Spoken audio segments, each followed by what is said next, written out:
Қайран, қайғысыз қамсыз күндерім, сайран, сауықты рақат түндерім, сендерде не пайда? Әннің дәл осы тұсына келгенде, манадан меши отырған құндыздың қош жанарынан мөлдір жасы ытқып шықты. Иә, анашым, сен барда өмірім қандай еді? Аман болсаң, ертең-ақ 9 жеңгеңнің ортасында ерке жандары болып, еркелеп жүресің деуші едің-ау. 9 жеңге тұрмақ, арыстай 9 ағама керегім болмай қалғанымды сеземісің? Мұндай сынақ беретіндей қанша кешірілмес күнәм бар еді. Манадай болып, тірі отырғанша өзіңмен бірге ала кетіп, жылы құшағыңа қысып жатқаның жақсы еді. Мені неге жалғыз тастап кеттің? Анашым, анашым, деп солқылдай жылаған қызды дәл осы сәтте жұбататын ешкім жоқ еді. Тұңғиық ойдың құшағында отырып, солқылдай жылаған құндыз қанша уақыттан бері осылай отырса да, өзін өзі еш тоқтата алар емес. Түскі асқа бармаймысың? Деп осы орталықтың кезекші қызметкері кіріп келгенде, құндыздың әлі қанша уақыт отыратын кім білсін? Қыздың бұлаудай болған көзін көрген Разия шошып кетті. Құндыз, сен не жылап отырмысың? Деп қызға сұраулы жүзбен жақындап еді. Құндыз үндемеді.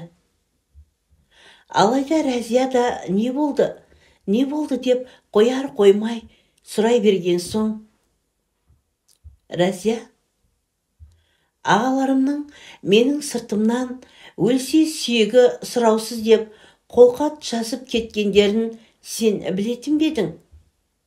Көзі жасқа шылана кері сұрақ қойды.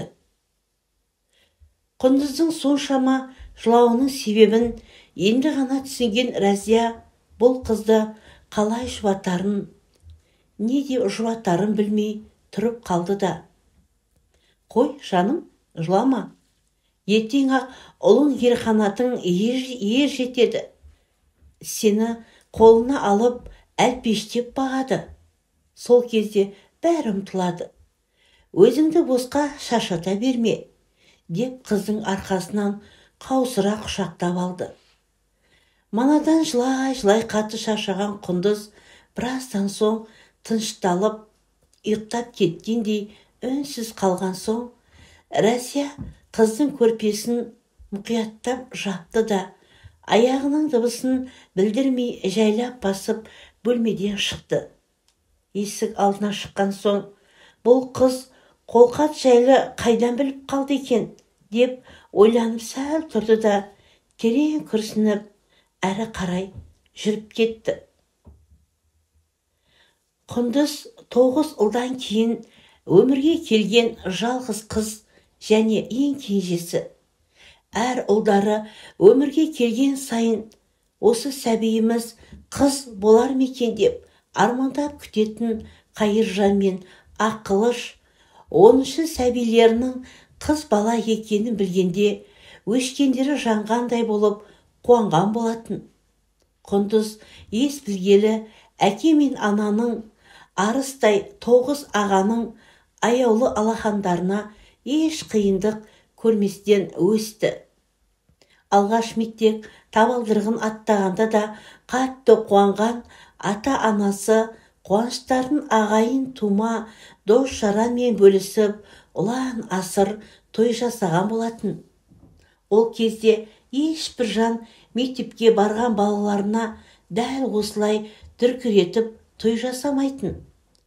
Бастауыш мектепті бітіргенше құндызды әкесі мен ағалары кезектесіп, мектепке мойындарына отырғызып тасыды. Тіпті әкесі қызын ұлдарынан қызғанып, шамасы келсе мектепке өзі арқалап апаруға тырысатын еді. Ешкім бетіне жел болып тимеген еркек қыз болса да, Құндыз сабаққа өте алғыр болды. Ауылдағы сыйлы отбасының сағынып күткен жалғыз қыздары болған соң ба, әлде ер мінезді қыз бала болғасын ба, кім білсін. Әйтеуір оқу маусылы басталысымен ұстаздары Құндызды сынып старосты етіп сайлайтын. Ел тимегенді тиді. Елдің аузына тие бермейтін бәрін әке-шешесі тауып, еркек қыздарының аузына тосуға тырысушы еді. Есейіп, жоғары сыныпқа көшкен жылдары мектептегі қыздар Құндызбен дос болуға тырысатын.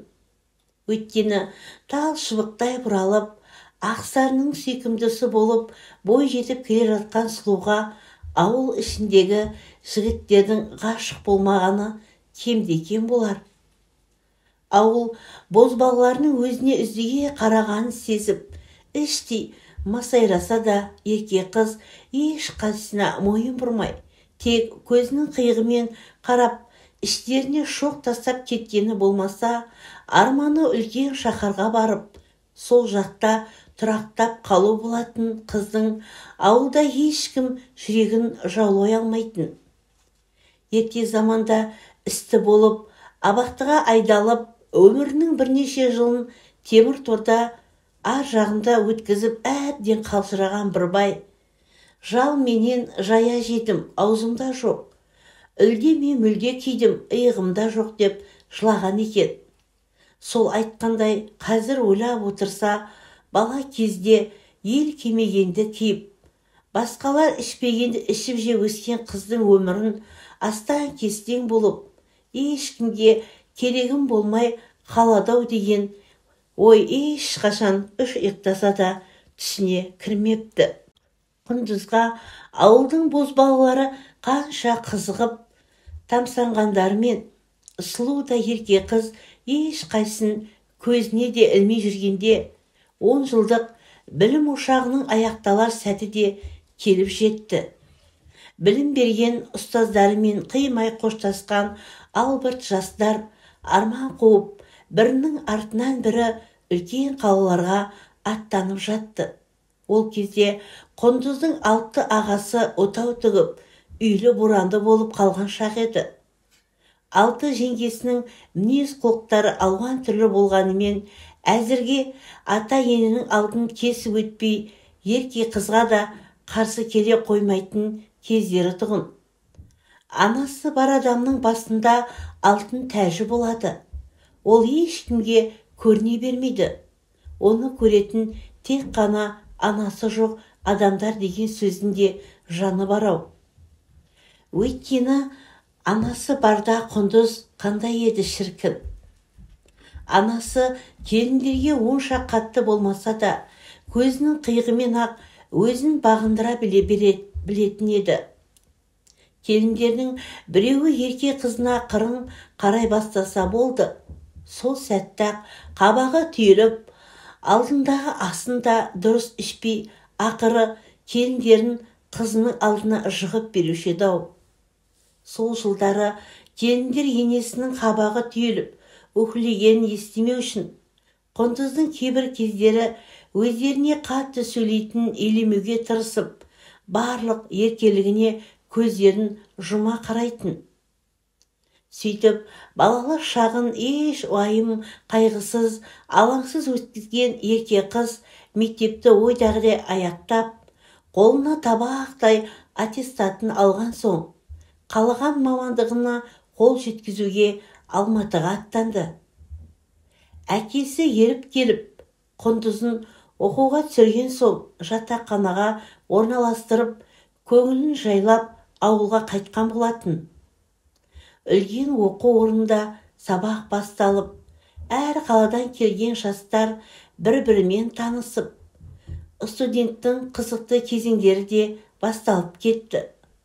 Ұлдар да, қыздар да өзімен мінезі үйлесетін сырлас достар тауып, әркім өз достарымен оқшаулана бастаған шақта, Құндызбен танысып, дос болуға тырысатын қыздар легі деп көп болғанымен, ерке қыз ешқайсын жанына жақын тарта қоймаушы еді. Өйткені өмірге келгелі бері ешкім бетіне жел болып тимеген өр мінезді қыз айналасындаларға менсінбей қарап, өзін өзгелерден биік санайтын. Құндызбен жақын құрбы болғысы келетіндер тек қана қыздар емес, сол оқу орнындағы жігіттер де сұлу қызға үздіге қарағандарымен, тумысынан тәкаппар қыз бәрінде өзіне де ерекше құрметіне немқұрайлы қарап, менсіне бермеуші еді. Жігіттер жағы Құндызға ұрлана қараса, қыздар осы группаның старосты Бекжанға іштей ғашық болып, сол жігіттің көзіне көбірек түсуге тырысатын Құндыз сезініп жүрді. Алайда Бекжан сабаққа да алғыр, жұмыстардың ортасында да белсенді болғанымен өте жұпыны киінетін. Басқа қыздардың көздеріне құртына айналған бұл жігіттің өзіне ғашық екенін сезсе де, Құндыз алғашқысында мән бере қоймап еді. Алайда өздері оңаша отырғанда ауыздарының суы құрып әңгіме қылатын жігітке соңғы кезде Құндыз да қызығушылықпен қарай бастағандай. Ес білгелі барлық жақсы нәрсені менікі болу керек деп қабылдап үйренген ерке қыз соңғы уақытта қыз қырқының бәрін өзіне ынтызар етіп қойған Бекжанға жылы қабақ танытып, өзіне ұрлана қараған сайын жылы жымиыспен жауап бергендей кейіп танытып жүрді. Құндыз бен Бекжанның арасы өстіп жақындай түскен еді. Қыздың өзіне кетәрі емес екенін сезген жігіт көп кешікпей Құндызға ұсыныс жасады да, екеуі қыз бен жігіт болып кездесуді бастап та кетті. Екеуі де өздері оқитын оқу орнының жатақханасында тұрып жатқандықтан күнде кешкісін қол ұстасып бірге қыдыруды әдетке айналдырды. Бекжан өте қиялшыл жігіт екен. Екеуі қыдырыстап жүргенде жаңадан шығып келе жатқан айға қарап та, жайқала өсіп тұрған талдарға қарап та қиялдай жөнелетін жігітке қыздың күлкісі келіп, небір түрлі әзілдермен шымшылап алса да, ерке қыздың бұл қылығына Бекжан ешқашан ренжімей күле салушы еді. Бекжанның әкесі ерте қайтыс болған екен. Анасы мен өзінің артынан ерген бауырлары барын, баланың тұңғышы болғандықтан ірі қарындастарын жеткізу өз мойында екенін Бекжан үнемі әңгіме етуші еді. Осының бәрін жиі естіп жүрсе де, өзінің басында ондай жағдай болмағандықтан ерке қыз аса мән бере қоймайтын. Әйтеуір бір білетіні, Бекжанның өзіне өлердей сүйетіні және араларында сызат түсіріп алмау үшін сүйіктісінің барлық еркелігіне көзін жұмып қарайтыны жақсы білуші еді. Қызығы мен шыжығы көп студенттік кезеңнің бір жылы осылай аяқталып, жастар бірінші курсты аяқтап үлгерді. Бекжан сүйіктісімен қимай қоштасып, жазғы каникулға келген қыз үйге аман жетіп, ата-ана бауырларымен сағынысты көріскен еді. Алғашқы әзірде мән бермеген екен. Анасы бұрынғыдай емес, жүзі сәл солғын татып жүдеп қалыпты. Оның себебін сұраған еді. Шәй, сағыныштан жүдеген болармын. Менде бәрі жақсы, деген анасының жауабын естіген қыздың көңіліне ешқандай селкеу түспеді. Қалаға кеткен студент жастары оралған ауылда күнде кешкісін кездесу. Одан қалса ауылды клубтың ішінде дискотека, қызылды жасылды киінген қыздар мен ақ көйлек, қара шалбарлы бозбалаларға толған клубтың іші де бұрынғы күйінен арылып, өзгеше бір көңілді де әсем ғимаратқа айналғандай. Қалаға барған соң өзгеріп, жаңаша стильде киінген жастар сәнін кетіріп, іші сазды әуенге шалқып, одан қала берді. Топтасып алып, бір-біріне ұрланған, қараған қыз жігіттерге толған соң, ауылдың клубтың іші де әсем бір салтанатты сарай сияқты еді. Ауыл бозбалаларының Құндызды әлі үміттері үзіле қоймапты. Тал бойына жарастырып, соңғы үлгімен киінген сұлу көркі бұрынғысынан да арайлана түскен. Құндызға тамсана қарайтын ауыл бозбалаларының түгелге жуығы сұлу қыздың көзіне бір түсіп қалу болатын. Алайда арманы ауыл жігіттері емес, басқаны аңсайтын қыз ауылдағы жігіттердің еш қайсына да ыңғай бере қоймады. Арасында Бекжан мен әдемі кештерді есіне алып, жымиып алатыны болмаса, ауыл жастарының ешбіреуі қыз жүрегін селт еткізе қоймаған еді.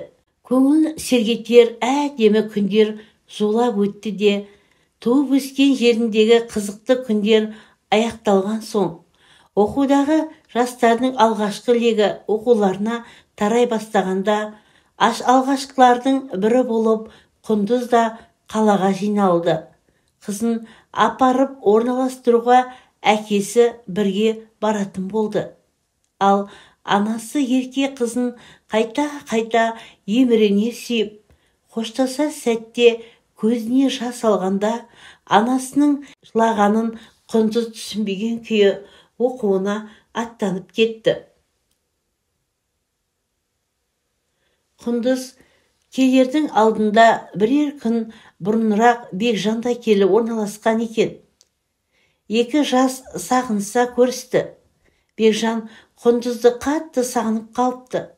Сүйіктісінің қасына бір сәтке кеткісі жоқ. Екеуі оқу жоспарын білмекке оқу орнына бірге барған болатын. Екінші курсты бастамас бұрын басшылық студенттерді бірер айға құрылыс отрядына жіберуге шешім шығарған екен. Бұларды құрылысқа емес, ауылдық жерге егін жинауға апаратын болды. Ол кезде бәрі қызық қой. Өздерінің бейтаныс ауылға баратын естіген жастар мәз.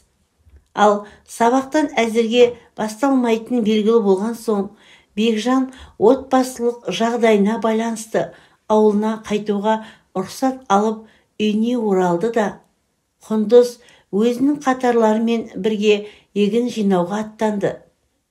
Жастардың ауылдағы тірліктері алғашқыда көңілді басталғанмен, уақыт өте келе бұрын ауыр жұмысқа түсіп көрмеген ақсаусақ жастарға ауыр тие бастағандай. Пісіп тұрған егінді жинау уақытылы ала таңнан бастап, қою қараңғылық енгенше жалғасатын. Ұйқылары қанбай бет жүздері мен қолдары жарық-жарық болып жарыла бастаған шақ. Құндызға да ауырлау тие бастаса да намысқа тырыспақ бағып жүр. Бүгін қолы жұмысқа мүлдем жарамай қалған соң, жетекші ағай Құндызды ауылдың медициналық пунктіне жіберген болатын. Дәрігердің қабылдауына кірген соң, дәрігердің нұсқаулығымен берген ысықпа майды рецепт қағазын алып сыртқа беттеген сол еді. Есік алдына сүйріктей сұлу көлік сызыла келіп тоқтады да, көліктің ішіне сыптай болып киінген ұзын бойлы әдемі жігіт шыға келгенде, Құндыз еріксіз тоқтай қалып, сымбатты жігіттен көзін айыра алмай тұрып қалды. Сұлу қыздың өзінен көзін алмай тұрып қалған байқаған жігіт: «Сәлеметсіз бе қарындас? Ауылдық емхана осы ма? Мен бұл ауылдан емес едім. Дәрігердің көмегі керек болып емхананы іздеп жүр», деп бастырмалап сөйлеп жатыр. Алғашқыда абдырап қалған қыз сәлден соң есін жиғандай болып, емхананы адаспай тапқанын айтып, алға асыға қадамдай жөнелді. Бейтаныс еркекті көргенде абдырап қалғанына өзін жазғырып, беті алмадай қызарып келе жатқанда дәрігердің жазып берген дәрілерін алатын дәріхананың алдына да жетіп қалыпты. Дәріхананың ішінде кезек көп екен. Керек жарағын алған соң асықпай басып дәріханадан шыққаны сол еді. Қарындас, бүгін екеуміздің жолымыз тоғыса берді ғой, деген дауыстан селк еткен қыз өзіне емханадан кездескен сымбатты жігіттің ақсия күліп қарсы келе жатқанын көріп, екі беті тағы да ду етті. Сұңғат пен Құндыздың таныстығы осылай басталған болатын. Сол күннен бастап Сұңғат қызға күнде келетін болды. Өзімен бірге егін жинауда жүрген студенттер Құндыз бен Бекжанның арасындағы сезімдерін жақсы білгендіктен бастапқыда түсіне алмай жүргендігін. Бөріктің намысы бір деген емес пе? Уақыт өте келе жігіттер жағы Құндыздың бұл қылығын жақтырмай жүргендерін ашық сезіндіріп, Құндызға ала көздермен қарай бастаса да, ерке қыз олардың өзіне деген ащы көзқарастарын елемегендей сыңай танытты. Өйтпегенде ше, Сұңғат Бекжандай емес, жомарт, мәрт жігіт екен. Күнде кешкісін келгенде құр қол келмей бір шоқ гүлімен қоса торт, шоколад сияқты тәттілерін де қоса ала келуші еді. Өзі де сұлу көлікті тізгендегенімен қоса соңғы үлгіге сай әдемі киінетін сымбатты жігіт. Осындай жігіт барша арудың арманы емес пе? Мұндай мүмкіндікті қай қыз жіберіп алғысы келеді дейсің? Сол себепті ақбоз аттың үстіндегі Ханзадаға енді ғана жолыққандай болған сұлу қыз қайдағы бір жалаң аяқ студенттердің өзіне қырын қарағандарына мән бермегендей сыңай танытып жүр. Ал қыздар жағы болса, Бекжанның басы босайтынын ойлап іштей қуанышты секілді. Студенттердің науқандық жұмыстары аяқталып, оқуларын жалғастыру үшін қалаға оралған болатын. Бір жұмыстарымен ауылға барып, сұлу қызды айналақтап шыға алмай қалған алматылы жігіт Сұңғат та солармен бірге қалаға қайтып келді. Құндыздың басқа жігітпен кездесіп жүргені жайлы сыбысты Бекжан да естіген сыңайлы. Сол күні сүйіктісіне кездесуге келген жігіт бұрынғыдай сағынысып көріспей, өзін өте көңілсіз ұстады. Жігіттің мұңды жүзінен өзі туралы өсектің естігенін бірден ұққан Құндыз да алғашқы сөзді жігітінен күткендей үнсіз. Ауылдағы жұмыстарды жақсы жасап, қалаға абыроймен оралыпсыңдар. Сендерді ауыл басшылары мақтап, біздің оқу ортамызға хат жолдапты деп бастаған әңгімесін сол үнсіздіктен соң. Сонымен қатар сенде ауылдағы күндеріңді өте көңілді өткізген сияқтысың ғой деп әңгімесін қайта жалғады. Оған не дейсің дегендей сүйіктісіне тіктеп қарап еді. Иә, Бекжан, бір-бірімізді босқа алдамайық. Мен сені алғашқы кездері ұнатып қалғаныммен, саған деген шын сезімім жоқ екен. Соны түсіндім. Менің жүрегім сен емес, басқа жанды қалайды екен. Және сол адамды осы жолы жолықтырдым. Оны достарының өзінен де естіген сияқтысың. Естігеннің бәрі шындық. Босқа алдап, басқа алып қосарым да жоқ деп Құндыз бұл жолда тіке сөйлейтініне басып, әңгіменің басын ашып салды. Сені шын жақсы көруші едім. Алайда саған қолым жетпей қалатынын, түбі сенен айырылып қалатынымды іштей жүрегім сезетін еді. Өйткені сенің көңілің қияда. Ал әзірге менде сенің көңіліңді табарлықтай байлық та мансап та жоқ қой. Сенің бабыңды табам деп жұмыстансам, ауылдағы шиеттей бауырларымның күйлері не болмақ? Саған сыйлықта жасай алмайтынмын. Бірақ бақыттың, өмірдің бәрі байлықта емес екенін, жақсы өмірді жасап алу өз қолымызда екенін саған жеткізіп түсіндіре алмаспын сірә. Қалағаның сол жігіт болса, жолыңа көлденең тұра алмаймын. Саған тек қана бақыт тілеймін. Қош бол, деп Бекжан бұрылып жүре бергенде, жүрегі екіге бөлінетіндей болып қарс айырылып тұрса да, қыз басы салбырап кетіп бара жатқан жігітке тоқтатпай, артынан үнсіз қарап тұра берді. Алайда, сол шақта денесі еңгіш тартып, басы салбырап кетіп бара жатқан жігіттің жылап бара жатқанын жүрегі сезіп тұрған еді. Бекжанмен қоштасу сол сәтте ауыр болғанымен, Сұңғатты ұнатып қалған Құндыз бұл күнді тез ұмытты. Сұңғатта бір шоқ гүлін құшақтап күнде келгендіктен, бұрынғы жігітімен қоштасуы Құндыздың көңілін жабырқата қоймаған сияқты. Тіпті қалаға оралған соң, қазіргі жігіті күнара қымбат мейрамханаларға апарып қонақ қылып, өмірі бұрынғыдан да жайнай түскен қыз, ендігі Бекжаннан оңай құтыла салғанына іштей қуанушы еді. Алғашқы кездері ыстасталарының қызын басқа біреумен кездесіп кеткен намыстанған жігіттер Сұңғатты сабап тастауға дайындалып еді. Онымен әркімнің өз қалауы болатынын, әрбір жанның өз өмірі өз қолында екенін, ешкімге өкпесі жоғын айтып, достарын Бекжанның өзі тоқтатты. Сөйтіп жүргенде аман қатты сырқат, ауылға тез жет деген жедел хат келіп, Құндыз сабағынан сұранып, жедел ауылға жиналды. Сүйікті қызының анасының ауырып қалғанын естіген Сұңғат қызының қолына қомақты қаражат беріп, еліне қимай шығарып салғандығын. Анасы шынымен де қатты әлсіреп, төсек тартып жатып қалыпты. Қызының келгеніне қуанған анасы сол күні орнынан тұрып, бір-екі кесе шай ішкендей болып еді. Ертеңіне шырт ұйқыда жатқан қызды, анам сені іздеп сұрап жатыр, қасына тез баршы деп ағаларының бірі оятып алды. Құндыз қасына келгенде аналары көзін тас жұмып үнсіз жатыр екен.